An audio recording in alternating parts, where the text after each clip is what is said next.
Dante, ano na ang latest dyan sa arraignment kina Kibuloy? Magandang umaga, Ella.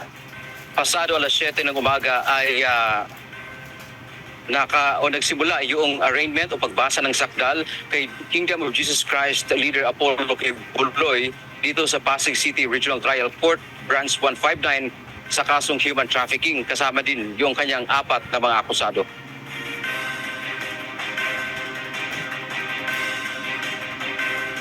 Matapos ang ilang buwang pagtatago at matapos maaresto, formal na naiharap sa korte si Kingdom of Jesus Christ o KOJC leader Apollo Kibuloy at 4 pa nitong kapwa-akusado dito sa Pasig RTC.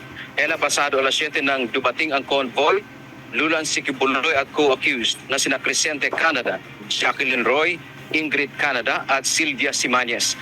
Naka-Kevlar helmet si Kibuloy at nakasuot din ng bullet-proof vest. Ganyan din yung mga kapwa niya akusado.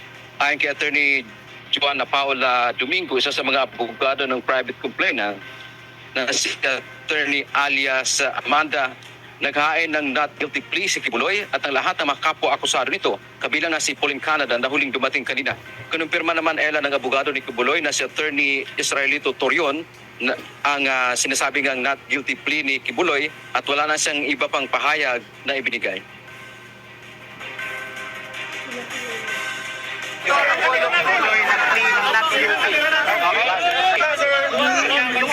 Talaga wala kaming statement kasi ang kaso nasa korte.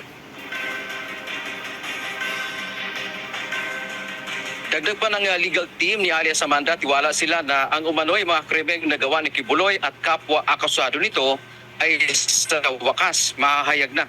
Ang mga kaso niya ay 2019 pa nila naihain at matagal nilang hinahanap ang hustisya para sa complainant at biktima na si Amanda. Sa impormasyon naman na ating nakuha sa panel of prosecutors ng Department of Justice o DOJ, sa September 25 ang pre-marking of evidence at ang pre-trial ay sa October 17. Nangyari ang sinasabing krimen sa Davao City noong 17 taon pa lamang si alias Amanda na private complainant. Sina Kibuloy ay inireklamo ni alias Amanda noong 2019 sa Davao City Prosecutor's Office, subalit dinismiss ito ng piskalya. Naghain sila ng apela at pinawalang bisa pa rin. Kaya naman napilitan silang iakyat ang reklamo sa Department of Justice o DOJ sa pamamagitan ng petition for review pero hindi ito umusad. Nitong taon ay nireview ng Department of Justice ang reklamo sa ilalim ni Justice Secretary Crispin Rimulya. At March 2024 ay pinaliktad ng DOJ ang desisyon ng kanilang piskal sa Davao at ipinasampa sa korte ang kaso na nagresulta sa paglalabas ng warrant of arrest laban kay Kibuloy. Sa nakuha din nating impormasyon kanina sa arraignment ay mayroon daw motion itong si Kibuloy nga na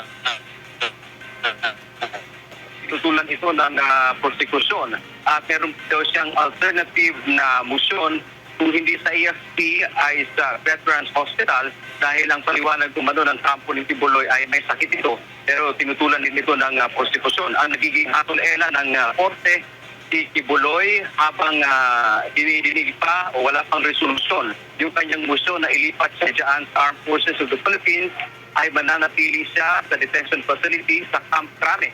At samantala yung iba pang mga akusado, yung 4 na mga akusado, ayon sa ating nakuhang informasyon, sila ay may commitment order na ang korte na sila ay ilipat dito sa Pasig PCJ. At sa ngayon, mamaya naman pagkatapos na dito sa Pasig RTC, mayroon pang isang bukod na arraignment si Kibuloy dyan naman sa Quezon City RTC, Branch 106 sa kasong child abuse at sexual abuse. At itong ang mangyayari dito ay hindi na dadalo ng face-to-face si Kibuloy at video conferencing na lamang siya dadalo. Pero itong kampo ng prosekusyon, partikular ng complainant si Amanda, ay nasa nating dadalo dyan sa Quezon City RTC para sa arraignment namin. Yan lang ating update mula dito sa Pasig City. Balik sa iyo, Ella. Maraming salamat, Dante Amento.